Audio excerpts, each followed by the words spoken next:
प्रवक्ता पाठक साहब से हमने प्रतिक्रिया लेना चाहिए, लेकिन एक और कांग्रेस के ही प्रवक्ता हमारे पैनल में मेहमान जुड़ गए हैं, हर्षद शर्मा जी। हर्षद जी, स्वागत करता हूं आपका पैनल में। और अभी कुछ देर पहले मेरी पाठक साहब से बातचीत हो रही थी दमोह के इस मतगणना को लेकर, चुनाव रिजल्ट को लेकर। उन्होंने दो टूक कहा है। पाठक साहब का कहना है कि देखिए साहब, बीजेपी ने काम के बूते चुनाव लड़ा और काम के बूते चुनाव जीतेगी। कांग्रेस ने अपना पूरा वक्त सिर्फ बीजेपी को कोसने में निकाल दिया। मैं ये भी देख रहा हूं कि 1990 से लेकर 2018 तक मोटे मोटे तौर पे 28 सालों तक बीजेपी का दबदबा दमोह विधानसभा में रहा है। सांसद भी बीजेपी का ही है अभी वर्तमान में। ऐसे में कांग्रेस के पास खाने एक तरह से लूज करने के लिए, मैं कहूं खोने के लिए या पाने के लिए क्या है? आपकी पहली प्रतिक्रिया। देखिए सर, जो फिलहाल मतगणना में हमें बढ़त कांग्रेस को जो मिलती दिख रही है, उसका नतीजा सिर्फ ये है कि राहुल लोधी जी जो हैं, उनको जनता ने 2018 में विश्वास मत दिया था, उनके ऊपर विश्वास भरोसा जताया था कि वो कांग्रेस की कमलनाथ जी के नेतृत्व की सरकार के साथ मिलकर दमोह के लिए कुछ अच्छा करेंगे। क्योंकि वहां लगातार लंबे समय से ना सिर्फ विधायक बल्कि मंत्री पद का दर्जा भी भारतीय जनता पार्टी ने दमोह को दिया, लेकिन दमोह का कुछ खास विकास हुआ नहीं। लेकिन राहुल लोधी जी ने क्या किया, पहले तो जब सरकार गिरी वो कांग्रेस के साथ डटे रहे, खड़े रहे। लेकिन उसके बाद शरद जी के आप ही के चैनल के एक इंटरव्यू में उन्होंने सबसे पहले कहा कि मैं अपने भविष्य को, अपने बच्चों को क्या बताऊंगा कि मैं पार्टी छोड़कर चला गया, गद्दारी कर गया। और उसके बाद पता नहीं क्या प्रलोभन हुआ कि क्या डराया गया उनको कि वो छोड़ छाड़ कर कांग्रेस को और भाजपा में शामिल हो गए। ये जनता को ये बात बर्दाश्त नहीं हुई और ये नतीजों में भी आपको साफ दिख रहा है कि लेकिन मैं हर्षद जी, मेरा सप्लीमेंट सवाल ये है, ठीक है वो क्यों गए पार्टी में, ये उनका विवेक है, उन्होंने उनकी इच्छा से पार्टी ज्वाइन की। लेकिन हम 2018 के उस विधानसभा चुनाव में दमोह की सीट को देखें तो राहुल सिंह लोधी का मुकाबला जयंत मलैया से था। राहुल सिंह अगर जीतते हैं तो आप जीत का मार्जिन देखिए, करीब करीब 750 वोट के आसपास में समझता हूं जीत का मार्जिन था। यानी कोई बड़ा मार्जिन नहीं है 750 वोट का। तो अब ऐसे में एक बार फिर बीजेपी को पूरा विश्वास है कि हमारा दबदबा था और अभी भी दबदबा रहेगा। ये कांग्रेस इसे कैसे देखती है? देखिए, मेरे हिसाब से भारतीय जनता पार्टी को ये जो चुनाव है, इसको समीक्षा के रूप में लेना चाहिए कि दमोह की जनता ये देख रही थी कि मध्य प्रदेश में किस तरीके से कोरोना का मैनेजमेंट भारतीय जनता पार्टी ने किया है और किस तरीके से गैर जिम्मेदाराना तरीके से मुख्यमंत्री वहां पर लगे रहे। जो प्रदेश के स्वास्थ्य मंत्री हैं प्रभुराम चौधरी जी, उन्हें भी जहां पर पूरे मध्य प्रदेश का ध्यान रखना चाहिए, वो अपने चुनाव में लगे रहे। और जनता इस बात से बहुत नाराज थी। दमोह उपचुनाव में दमोह की जनता ने इसका जवाब दे दिया है। और आप देखिए, ये पिछली बार 750 वोटों से जरूर हम जीते थे राहुल लोधी जी, लेकिन इस बार कांग्रेस कम से कम 10,000 वोटों से ये जीत, ये 10,000 से अधिक वोटों से जीत की बात जो हर्षद जी आप कह रहे हैं, इसके पीछे कारण क्या मानते हैं आप? क्योंकि कांग्रेस के कई नेताओं से मेरी पहले भी बात हुई, वो ये कहते हैं कि जयंत मलैया का दबदबा रहा, जयंत मलैया को पार्टी ने टिकट नहीं दिया, राहुल लोधी को टिकट दिया, इसलिए एक नाराजगी जयंत मलैया के भीतर है और उनका जो एक वोट बैंक है हो सकता है कांग्रेस में शिफ्ट हो जाए। ये कांग्रेस के नेताओं का कहना है। लेकिन 10,000 की लीड, बहुत बड़ी लीड बता रहे हैं आप। ओपनिंग आपके लिए अच्छी हुई है, 1600 वोटों से अभी आगे चल रहे हैं कांग्रेस के प्रत्याशी टंडन साहब, लेकिन ये बड़ी लीड बता रहे हैं आप। जी देखिए, जो जीत है ना, वो जीत सिर्फ और सिर्फ मुद्दों के आधार पर हुआ। चुनाव की जो चुनाव हमने लड़ा उसकी जीत है। भारतीय जनता पार्टी की जो दोगली नीति है वो अब जनता को समझ आ गई है।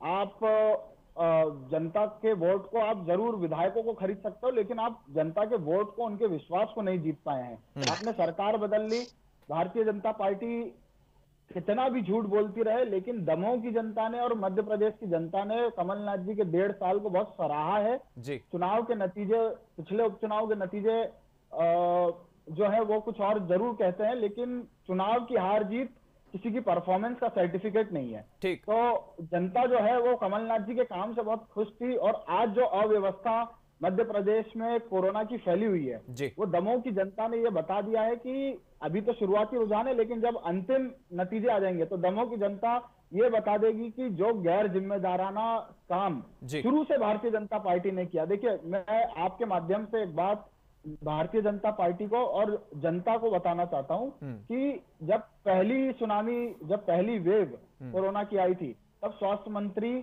तुलसी सिलावट जी थे।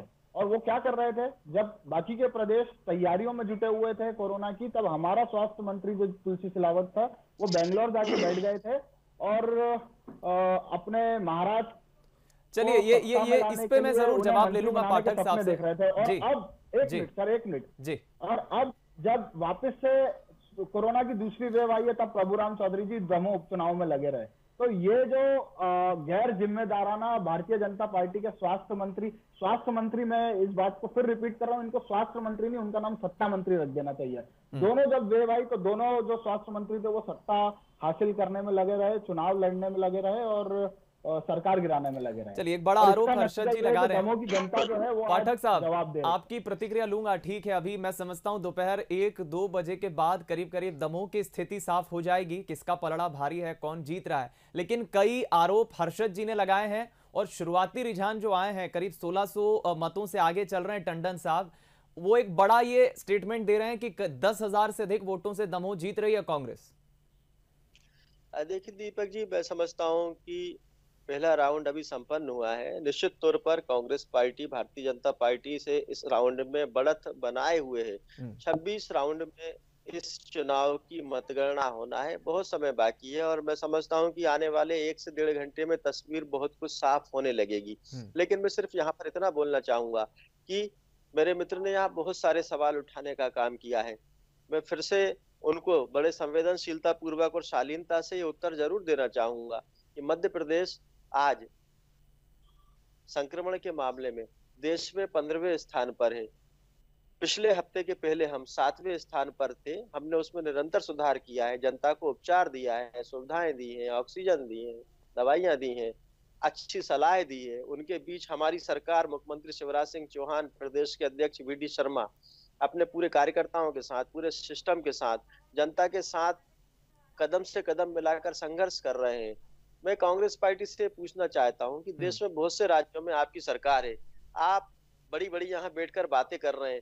महाराष्ट्र की दुर्दशा के लिए आप किसको जिम्मेदार ठहरा रहे हैं? मेरे मित्र, मैं फिर से बोलना चाहूंगा, यह महामारी बोलकर नहीं आई है जिसका सामना हम कर रहे हैं और पूरी दुनिया कर रही है। यह महामारी अचानक आई है।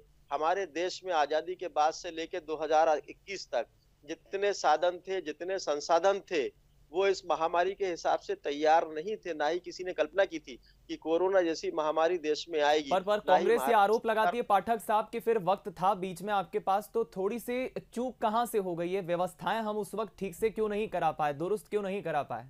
कांग्रेस ये आरोप लगाती है। देखिए, कांग्रेस के आरोप लगाने के ऊपर तो मैं इतना बोलना चाहूंगा कि पूरे देश की जनता, पूरे प्रदेशों की सरकार, केंद्र सरकार जहां एक और प्रयास कर रही है कि सिस्टम, सुविधाएं, जनता को उपचार पटरी पर हो, उनको बराबर मिले और कैसे हम इस बीमारी से बाहर निकल कर आए। वही पूरा कांग्रेस की लीडरशिप इस तरफ आस लगाए बैठी है कि किस प्रकार से, मैं आरोप लगाते हुए बोल रहा हूं और बड़ी गंभीरता से बोल रहा हूं कि कांग्रेस के पूरे नेता, पूरी लीडरशिप इस आस में बैठी कि किस प्रकार से गवर्नमेंट फेल हो, किस प्रकार से व्यवस्थाएं खराब हो, किस प्रकार से प्रदेश में अफरा तफरी का माहौल बने।